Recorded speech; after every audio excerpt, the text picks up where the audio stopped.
أعوذ بالله من الشيطان الرجيم بسم الله الرحمن الرحيم. We'll start chapter 63, the hypocrites tonight, and 11 verses, so we're going to finish it inshallah, and then we'll see how it goes, okay? Again, أعوذ بالله من الشيطان الرجيم بسم الله الرحمن الرحيم.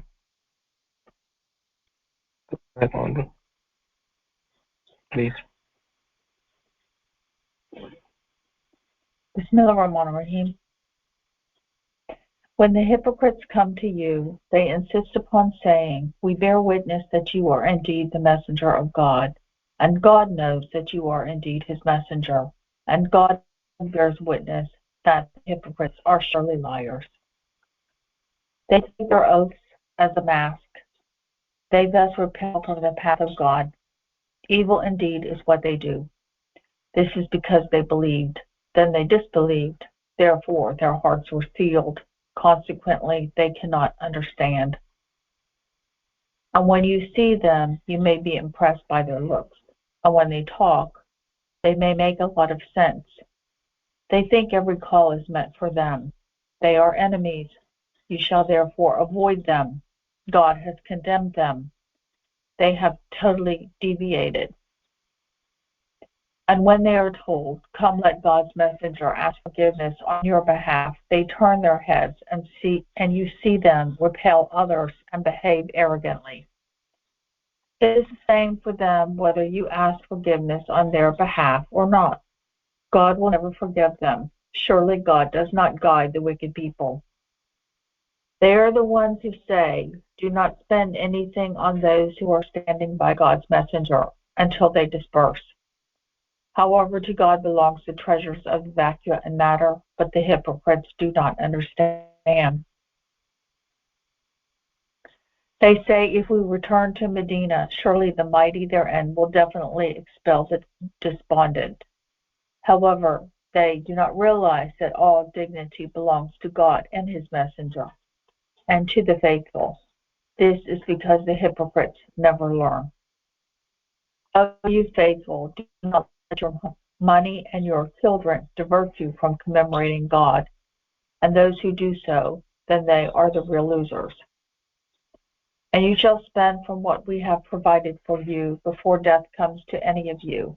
Then he would say, "O Lord, had you given me a little more time, I would have been charitable, and I would have been one of the righteous."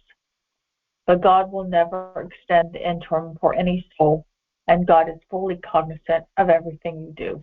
Okay, mashallah. Very good. Okay. All right, the floor is open for comments or observations or discussions or questions.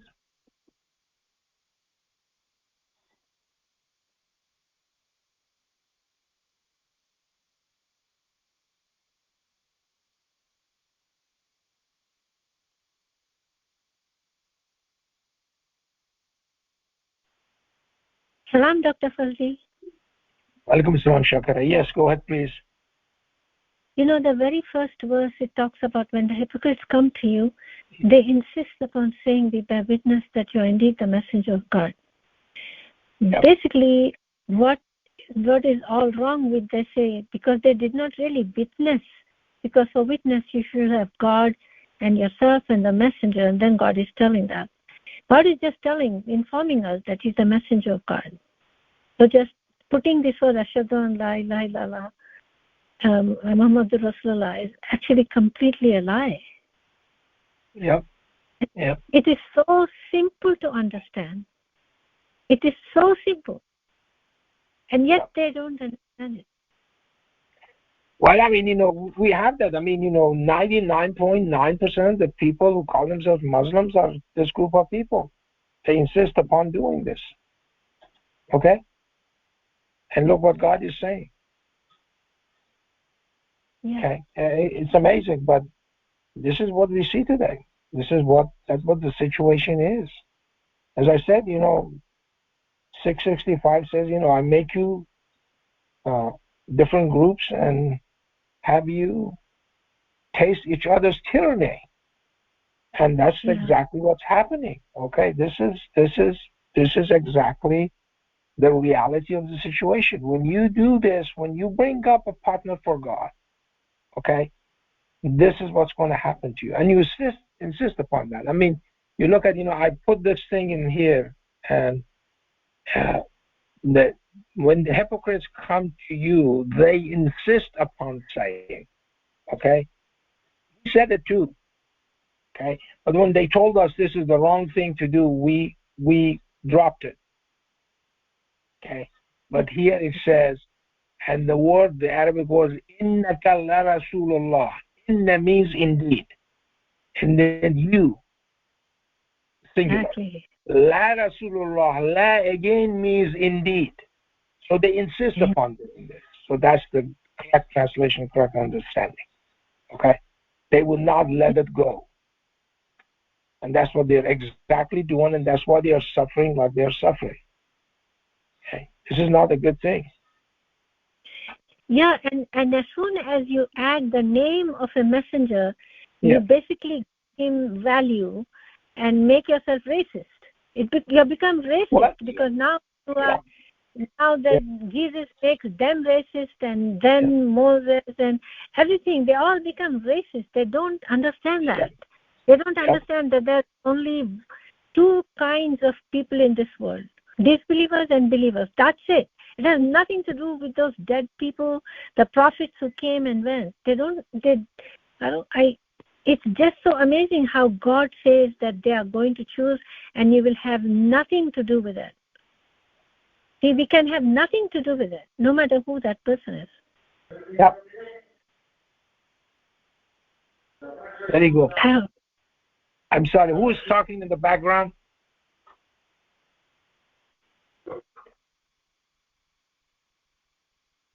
Okay, are there any questions? Any comments? What's after that? See, they take their oaths as a mask, okay? They hide their true intention by swearing at this and that the others, and by this and that and the others, okay? And say that they thus repel from the path of God. Evil indeed is what they do. So, this is their standard operating procedure. And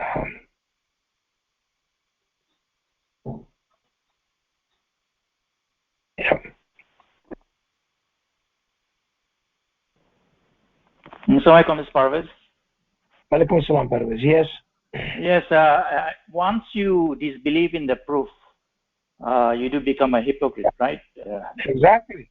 And, And you showed us mathematically that I think the 821st composite and prime is 988 and 6211. So the proof is looking at the hypocrites. Yep.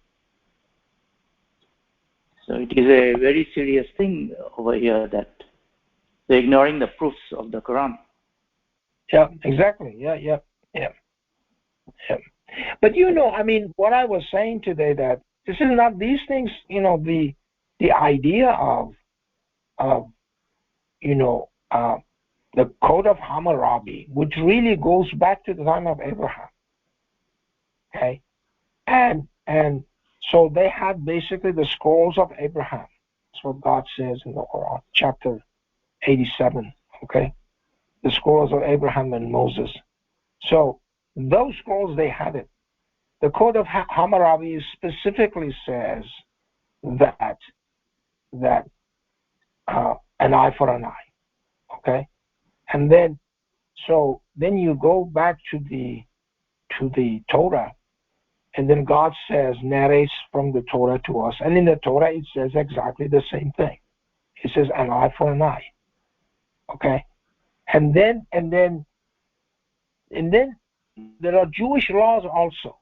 And the Jewish law says, although it is an eye for an eye, you have to be lenient. That's amazing. Okay? This is the law. And they ignore the law. Okay? So you cannot do that and then invoke God's blessings upon yourself. God will not bless people like that. Okay? As I said, God is not in the calculus of the people. They don't care. They think they can fix the problems by themselves, and you can't do that. Okay? Because this hypocrisy which is going on in here, okay, is astounding. Absolutely astounding. Okay? And, I cannot believe that this actually goes on. And nobody says anything. And again, as I said, if you obey that, if you obey the commandment of God, okay, an eye for an eye, a tooth for a tooth, okay, a nose for a nose, any equivalent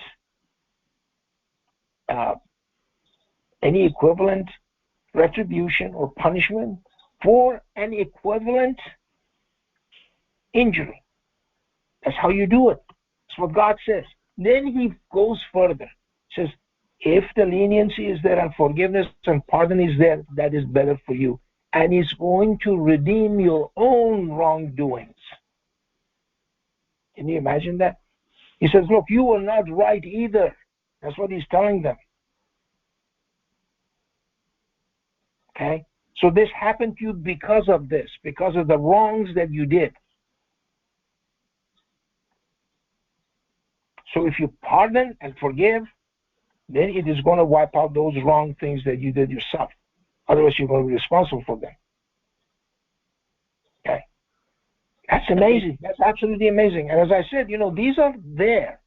People didn't do it. Okay, so, these messengers and these prophets who came there, they did not come to abrogate these laws. They came to fulfill them, to tell people that you're not obeying these. Okay? That's what Muhammad says. Muhammad says, I would not talk to you until you go ahead and follow what's in the Torah and the Injil. That's what he was telling them. Because there was no Quran. When he came to start preaching this Quran that you and I have, was not there. Okay? A lot of people miss this completely. This Quran took 23 years to be revealed to Prophet Muhammad. Okay? But there were other scriptures, and those scriptures were not being obeyed. God's instructions were basically thrown out, and nobody was doing anything to follow them. And that's what a job of a messenger and a prophet is. Okay? So what I'm saying is that if a group of people think that they are going to be more secure, okay, by doing this, they are absolutely wrong. They cannot. Because once you break God's commandments, you are going to suffer the consequences.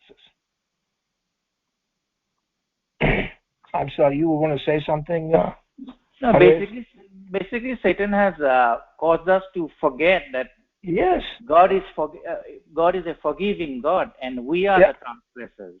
Yeah, exactly. We are constantly transgressing, and God is constantly forgiving us. How come we don't choose to forgive and continue evil instead, right?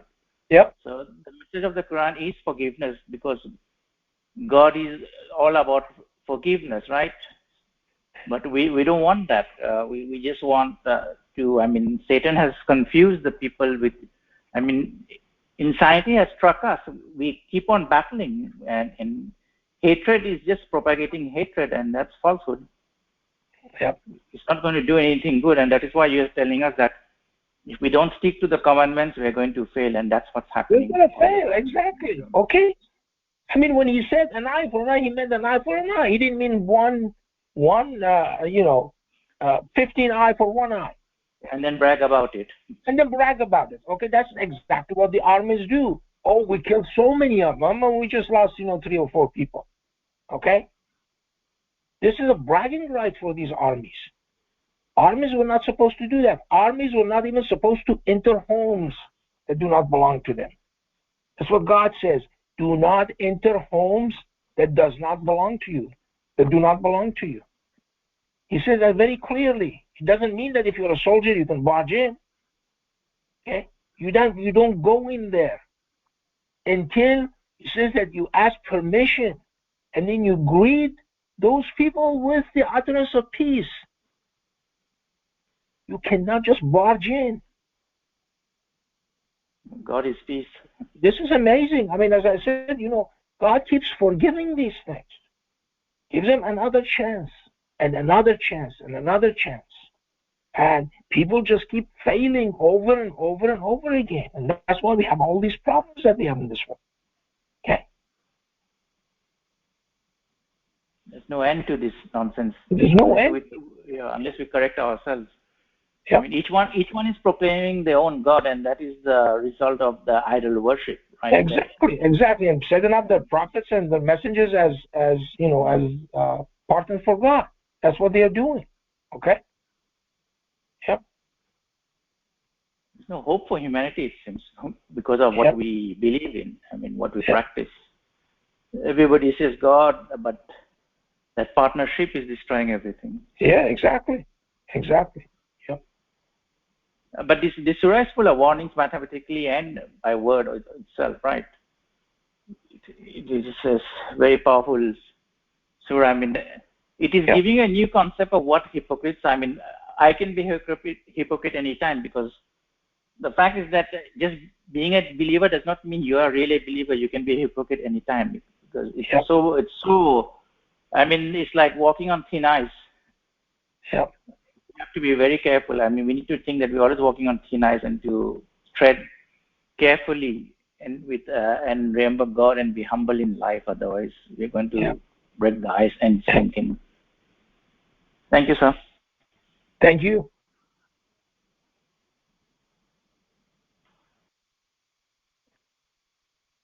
Any other comments, questions, observations? Yes, I'm sorry. Go ahead, please. It's always, interests me that when you think throughout the history and the way human being behaves and what are the driving factors of all this, one group oppressing the other thing, it's vanity, it's, I'm better than you. And it just, Satan doesn't have to do a lot of hard work or be very innovative. It just repeats the same thing, and we fall into that trap again and again. I mean, it's the same when you go back to the history, any kind of wars, any kind of, one group oppressing the other one. It's all about my religion is better than yours. I'm better than you. It all goes back to that original sin. Yep. And I mean, there's no deviation from that. No. It's just, it's so obvious, as we say, it's almost like frustrating when you try to explain it. It's so obvious that it's hard to explain. Yep. Mm-hmm. Thank you. Thank you. Assalamu alaikum, Dr. Fazely. Wa alaikum salam, Anwar. Yes, go ahead, please. Sir, may I quote two verses from Surah 40? I would like to quote 40:10 first, and it goes like this, if I may read it. Okay, let me go ahead and I'll go there so everybody can see it. Surah 40. Okay, there you are. Okay. Yes. Can I read it now? Yes, please. Yes. Indeed, the unfaithful are told that indeed God's abhorrence towards you is greater than your abhorrence towards yourselves, because you were invited to the faith, but you chose to reject it. Yeah. The other verse that I would like to quote is verse 60 of the same chapter, which is so beautifully put. And it goes like this.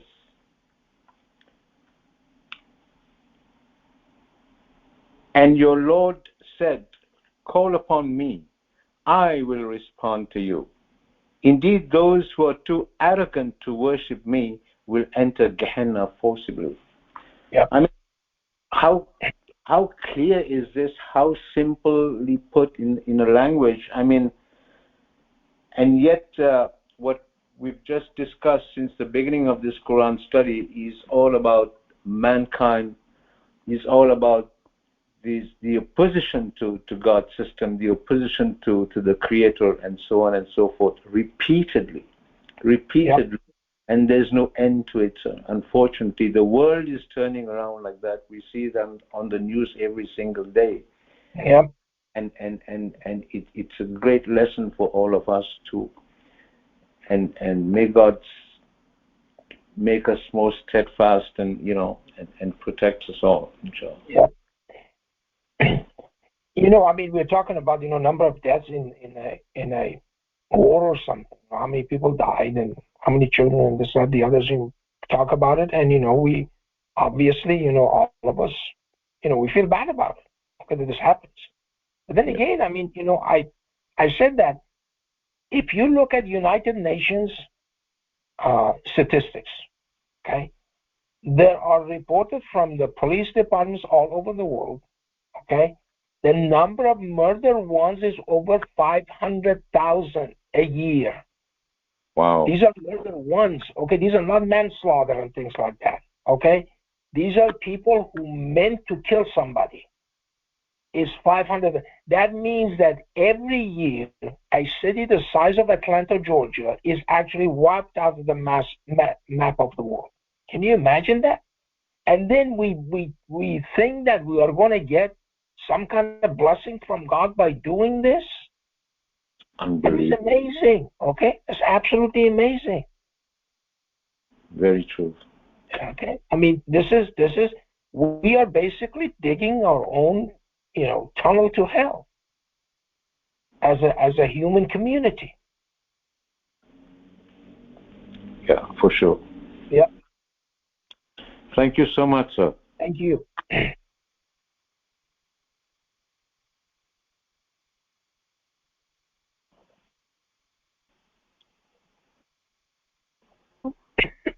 I'm Dr. Fazely.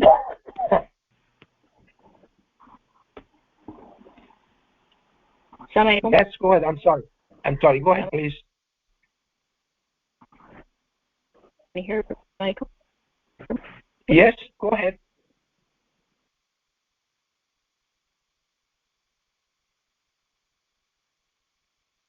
Go ahead, Mariam. You're cutting off, actually. I think Sarah was before me. Okay. Go ahead, please. All right. I think we lost her, Dr. Fazely. Salam, Dr. Fazely, everyone. Walaikum salam, Miriam. Yes, go ahead, please. I would like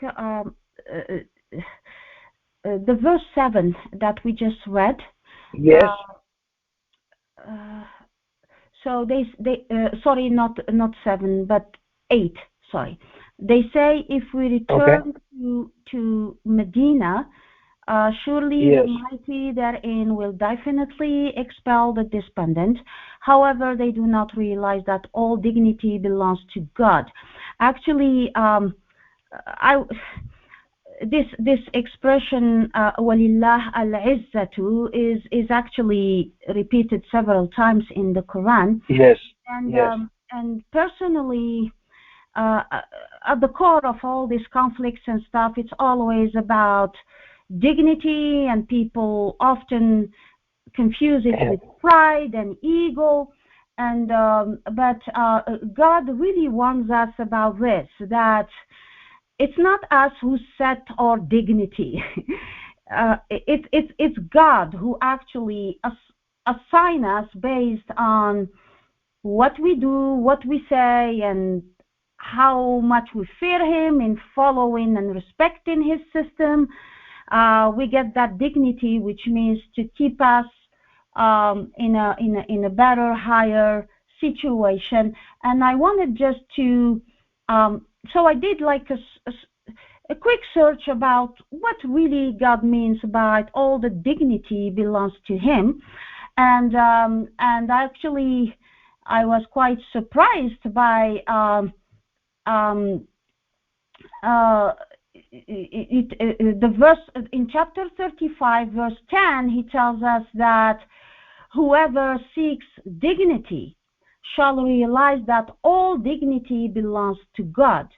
Yes. To Him ascend the pure utterances. So whatever that we utter, if there is any goodness in it, if it's clean, it's gonna get to God. God will be receptive for it, and He exalts righteous deeds. Yes. So, and also the same thing for our deed. يسعد الكلم الطيب وَالْعَمَلُ الصَّالِحُ يَرْفَعُهُ. Often when we hear about dignity is about a high status, or people, they look at you as very respectful, that's at least my understanding of it. But actually at God, He is actually the source of dignity, all of it. And what really, my understanding, what would allow God to give us this dignity with which we live happy and respected, and not in this misery that we are surrounded with, is actually, it comes from God. So based on what we utter and the righteous deeds, that's what makes truly the difference. And it's really, there is no doubt about it, Dr. Fazely, that this dignity really defines the behavior of the person, because in chapter 2 and verse 206, God says, and when he's told, fear God, attaqi Allah, he refuses, you translate it with, he refuses with sinful arrogance. But actually the Arabic verse, it says, أخذته العزة بالإثم. So his dignity, or what he thinks he should be dignified, or I don't know what it is actually preventing him to be like to fear enough God. And for me, when I hear about pure utterance, like in chapter 35 verse 10, that means these are all words of wisdom. People, when they talk wisdom. It's not about blah blah blah and then fueling, and then instead of calming the spirits, it's the other. I mean, the effect is the other. It's the opposite. And also, he says he exalts righteous deeds. So that's what makes really the difference. However, in all these conflicts, it's all about dignity, even in their speeches, even in their. So they continue. They are blind. They are oblivious, and their ego is, I am assuming, what tells them they need to be dignified, but they forgot that they will be they will have dignity if God wants it, based on what they say, what they do, and not this nonsense all around us. So that's what I wanted just Dr. Fazely to share based on the verse 7 of this chapter that we just read. To not forget that God is the source. His all the dignity belongs to Him. And actually, also in another chapter, He defines Himself. In chapter 37, verse 180, it says, "Glory to your Lord, Lord of dignity, Subhana Rabbika, Rabbi al-Izzati," far removed from their descriptions. So, which means He's the source of dignity, and He's the one who assigns you whatever dignity that you are worth in this life, based on what you say and what you do. And that's what I wanted just to share. Thank you so much. Okay, very good. Thank you. Thank you. Okay, any other comments or questions, observations? Salam, Dr. Fazely. Walaikum salam. Yes, go ahead, please. Shaka. You know, I was reading 63:9, and 63:9 is kind of mild. "O you faithful, do not let your money and your children divert you from commemorating God. And those who do so, then they are the real losers." You know, I realized that it was connected to 64:14. 64:14 says, "O you faithful, surely some of your wives and your children are your enemies. Therefore you shall avoid them." And and that for Noah also, that Noah and Lot had this problem, but elaborate on it. Yes, indeed. Yep. Very good. Okay. Okay. Any other comments or questions? Assalamu alaikum. Walaikum salam, Mahmoud. Yes, go on, please. Yeah, to follow up on that last verse Shakra was reading, verse 9. Uh-huh. The word, the Arabic word, is that also la tulhikum, halak, yeah? Halak, meaning to, cause you doom, to not only diversion. 63.9, 63.9, I'm sorry, 63? Yeah, 63.9. 63.9, okay, very good, okay. I was wondering, is that also that Arabic word? When I see that, the one that you put, do not let them divert you. Mm-hmm. It's just very strong. Yeah. I mean, they may cause yeah, you it is. for Yeah, your I know. like, yeah, we could get preoccupied with those things. Yeah. Very occupied, and that will cause you doom. So, that very strong word there. And verse. Mahmoud, it's tulhikum is not tuhlikukum. So it's two different verbs, and the way Dr. Fazely translated is correct. Okay. So it's from lahwa, which means diverting you, and not halak, which is the doom that you were trying to mention. Sorry. Yeah. Thank you. And Dr. Fazely, about the verse 4, for the hypocrites. Yeah. It says God cares them, you mentioned there. Is that also when Qatalahum came, literally God killed them? Same as 8:17? What is it? Which verse? I'm sorry again. Go ahead. 4. 63 what? 63 4? Okay. At the end of it, it says God cares them. And I was looking at that Arabic word. Literally, God killed them. Yes, I know what you're saying. Yes.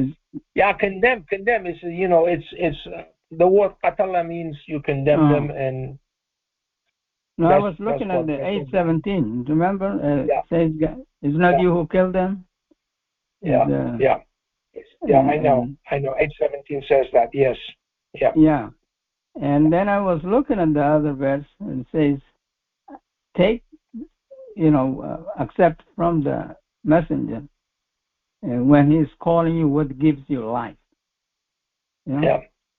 When he's calling you. So the message is what makes us alive. And that's what's making us to go back to God and find ourselves. Yeah. So if you're not connected and not aware of this message, you are not alive. You are dead.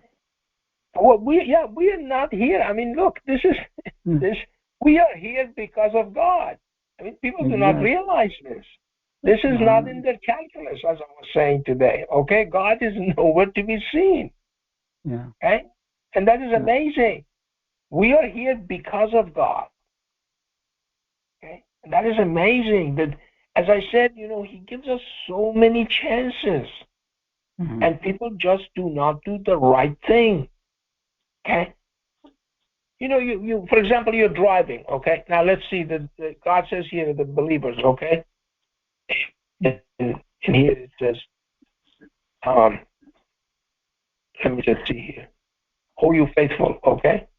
Do not let your money and your children divert you from commemorating God, and those who do so, then they are the real losers. So God is talking to the believers. And so who are these believers? Okay? A believer is somebody who does not betray anybody. Okay? Obviously, he's faithful to God. There is no question about it. Aside from that, he would not betray anybody. Okay? So now let's assume that you're driving around. Okay? And the speed limit says 60 miles per hour. Okay? And So there are two people. One guy is going 60 miles because he's afraid to get a ticket. The other one goes 60 miles because that's the traffic regulation, and somebody decided that's the safest one to go, so he obeys that law. Okay? Remember those in charge amongst you? Okay? So they know. So it's speed limit again in school zone. It says 25 miles or 20 miles per hour. Okay? So you have two options. There are two guys, and they both go the speed limit. In his mind, one of them is doing that because he's afraid of the police.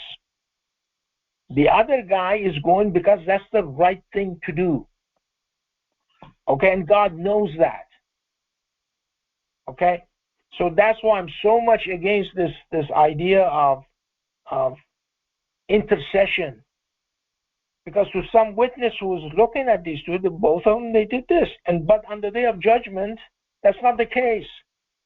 Because God knew that this guy was doing this because he was afraid of the police. If the police was not there, he would have gone 40 miles per hour. Okay?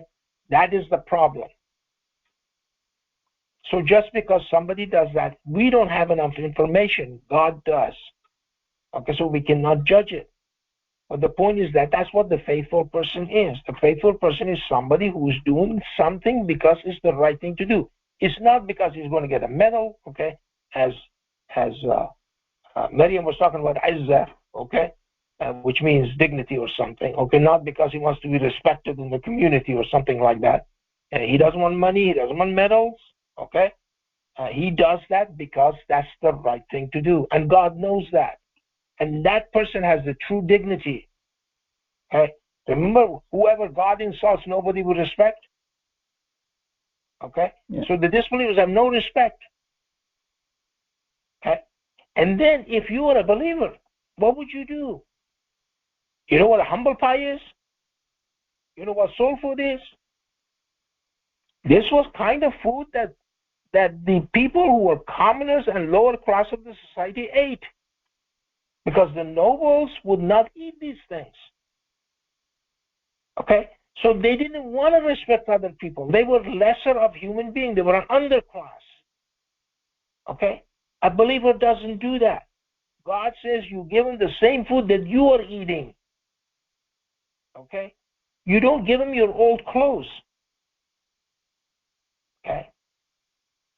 You give something, for example, something is too big for you. You immediately give it to charity. It's brand new. You give it to charity. That is respecting somebody. Okay? So you do not insult them. You do not insult them. You see? That's what God does with the believer. Okay? The rest of the people who are disbelievers, they're going to suffer the consequences. There's no question about it. This is just, God says, look, I did this, and I established a balance, and God says, do not disturb the balance. And we keep disturbing the balance. Okay? And that's what happens to us. We see the consequences. Disturbing the balance is not going to bring us happiness. It's not going to bring us joy. It's not going to bring us bliss. It's going to bring us agony and condemnation, basically, by the entire universe. Okay? And that is amazing because we took it on ourselves that we can make a better decision than God. And his instruction and his commandments are basically should be thrown away. And these are the consequences that we see today. Indeed. Yep. I was having a discussion with what's happening in Palestine. Yeah, exactly. And it's such a tragic situation that. Yeah. Then it occurred to me, if I go there today and I say, La ilaha illallah is the only shahada, and I say Quran alone, they will hang me. Exactly. Okay? Exactly, yeah. So think about it. God is just. God is just. And nothing happens. Well, that's what I said. That's what the first started. Okay? Because they insist upon doing this. Okay? So it gives them basically a litmus test for these guys, how to know them, Yes. how to recognize them. And that's what it is, okay? By saying that, we will witness that you are indeed the messenger of God. Okay? And God knows that you are his messengers. Okay? Who are you informing? Okay? Yeah. It's amazing. Who are you informing? Don't tell the messenger he's the messenger. Tell God. Exactly. Okay? And God bears witness that the hypocrites are surely liars. Okay? So, it's commandments. And, again, I'll go back to this, I was talking about it. One of the 10 commandments, thou shalt not bring false witness. And there we go. Okay? This is a false witness. Okay? They are bringing false witness. Okay? Mathematically, it's amazing also, right in the middle of believers and disbelievers, 109 and 23. And we have here 63. Yeah. So it's 40 chapters ago was 23, and 46 from now is 109. Yeah. They're closer to the believers, and that's the danger. Yeah. Exactly. Yeah. That's right. Yeah. But I mean, this. You look at the order of revelation of this surah, okay, and it's 104. It's towards the end of all the revelations, okay. And so God is saying that, look, these guys are like this, and so this was going on at that time, okay. So, but this is exactly as I said, it's bringing false witness. Yeah, and this is also, as you mentioned, you faithful. This is exactly. Yeah. Be careful. And I said, if we have no faithful, we would not be talking about these. We would not have humble pie. We would not have soul food, okay? Because those other people would not eat these kind of food, okay? You know what a haggis is, okay? It's something that's our stomach, the stomach of a sheep, and you stuff it with the internal organs, okay? Why? Because the nobles in Scotland and in England, they were not eating that, so they were just giving it to the commoners and the underclass, basically. Okay? They had to eat it. Okay? But anyway, that's what it is. Okay? You cannot insult people like that. Yep. As I said, you have this all over the world. Okay, you have slavery, you have underclass, which is like the untouchables in India. Okay, 200-300 million people are basically a huge, massive underclass. Okay, that they do the task that nobody else does. Okay, even and the so-called Muslims. Pardon me, I jump in, but even the so-called Muslims practice that. Exactly. Okay, exactly. So it's just but that's how it is.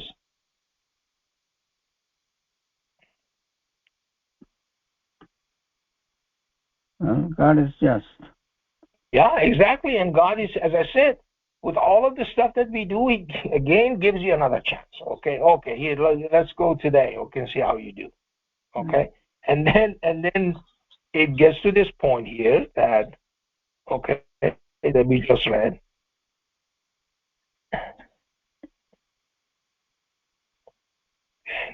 Let's see, where were we? Gotta go a little bit down here.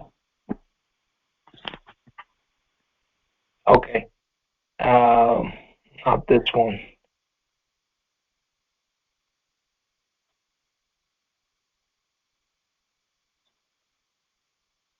Yeah, he says, this is verse 10. And you shall spend from what we have provided for you before death comes to any of you. Then he would say, oh Lord, had you given me a little more time, I would have been charitable and I would have been one of the righteous. Okay? So, see, we don't want to get to that point. Okay? So, one of these days, death is going to come. Okay? That's the certainty of life. That death is going to arrive, and if one is stingy and doing these kind of things, and as I said, feeding garbage to the underclass and stuff like that, they're going to be in this position. Okay, oh Lord, are you giving me a little bit more time? No, you had enough time, man. Forget it. Okay. God bless you. Peace. Yep. Assalamualaikum. Okay, anything else? Any other questions? Any discussion? Assalamualaikum. Anybody can hear me? Sarah, yes, go ahead, please. Oh, sorry. The connection was bad earlier. Assalamualaikum. I had a comment earlier about when we were talking about the people that are talking about, bearing witness of a messenger and whatnot. Yes. Alhamdulillah, we're not responsible for anybody else's behavior. And yeah. I look at it and it's like, I've had that said to me when it came to Rashad. So I remember Ben, God bless him. He came to me after and he said, they shouldn't be saying this because, even though they've witnessed it, you have not. And so we don't have to answer to anybody else's deeds, but we have to answer to ours. And I just look at it and say, okay, God, I need to make sure that I don't become part of the they. And looking at people from Muhammad's time or Rashad's time, all I have to do is, I'm not responsible for that. I have to be responsible for what I'm doing. And I've got another point about the walking on thin ice. I disagree with that comment. I think that the people that end up in hell really want to be there. It's not just it's a culmination of many bad decisions and wrong selections. It's not an arbitrary I just took one wrong turn and I ended up here.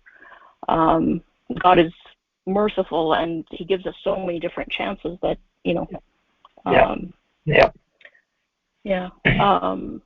Alhamdulillah. I just want to remind you, Dr. Fazely, it's been 30 years since the conference that you had at UBC. Oh my God, has it been that? Yeah, you're right. 1993. You're right. Yes. Yes, absolutely. I was 20 years old, sir. I'm 50 now. God. So, yeah. Okay. Yeah. All right. Yeah. Yeah, I was also much younger too. Yeah, I was just thinking and reflecting about the scripture being revealed over 23 years and alhamdulillah, it's many people are not here anymore and their tests are over. And alhamdulillah. Very good.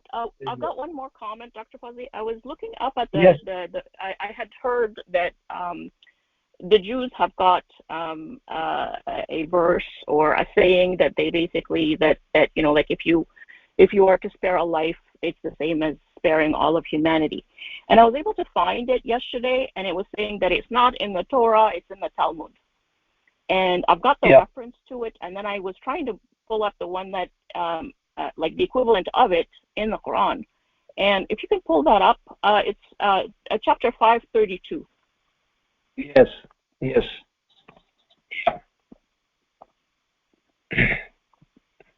And it's interesting. I've always took it as my brain didn't register it that God was saying that we decreed it for the children of Israel. Mm-hmm. But I find it very interesting that they that even in the Quran it was talking about the reference to the not followed rule or the decree that is for the children of Israel. Yeah. Well, that's why I was referring to Talmud, because it's the Jewish law. Okay. Mm-hmm. So that's what I was saying, that this is there. But then again, let me just make this from reading the Quran very carefully. Okay. I think that you have to make a distinction between Jews and children of Israel. They are not the same people. Okay? So go on. When God wants to say Judeans, he says it. Okay? When he wants to say children of Israel, he says it. So they are not the same group of people. They're two different groups of people. A lot of people, they have this tendency to immediately say, yeah, these guys are children of Israel. Okay? But that's not the case. I'm trying to figure out. So my understanding, Dr. Fazely, like whether children of Israel or any other group of people, if you're following God's laws, you're supposed to take this verse as to be something that's acceptable to you. Of course, yes. Of course. By all means, that's true. So are those, so by the definition of children of Israel or Jews, are they not supposed to be abiding by this? Of course they are supposed to. That's not what I'm saying. I'm just saying there are two different groups of people. But they are doing the same thing. They're reading the Torah and Talmud and all those kinds of things, okay? And they call it Jewish laws and stuff. But my point is that you're right. You're absolutely right. There are some of this stuff is not from the Torah. You're right. But then again, we don't know what was in the Torah that was moved to someplace else. That's the key. Mm-hmm. So the point is that in the Quran, it tells us. Mm-hmm. Okay? So. Yeah. Thank you. Thank you. Dr. Fazely. Yes. If you go to what is considered to the third book of the Torah, or La Pentateuch in French, so there is a verse there. There is a verse there that states that a man who injures another man and he has not done it, and he has to redeem himself by doing the same thing, eye for eye, tooth for tooth, and so on. So I'm not sure why Sarah would not be able to do that. Sorry, I was talking about the one, the analogy of that if you spare a life is the same as sparing all of humanity. Spare a life, not the eye for eye and... No, not an eye for eye. No. So, that's all right. Okay. Thank you. Yeah. Okay, anything else? Any other comments or question, observations? Assalamu alaikum, peace and mercies, everyone. Yes, go ahead, please. I'm always confused about whether we're going back to 1 o'clock next week. Yeah. Thank you for reminding me that. Yes, I was going to actually mention that. You are absolutely right. Okay, the clock changes tomorrow. Okay, I mean tomorrow morning at 2 o'clock in the morning. We're gonna fall back. Okay. So next week, the Juma praise is going to be like 11:48 with the Central Time. Okay, so please adjust your clocks. Okay, so make sure that the Quranic study is going to be the same time. It's going to be 8:30. Okay, it was going to be 8:30, but that is the horizon, which is the high noon. And the high noon is go back to 11:48. Okay? Thank you for reminding. MashaAllah. Yeah. Okay, anything else? Okay, so let's go ahead and finish for tonight, and inshallah we hear from you next week. Okay.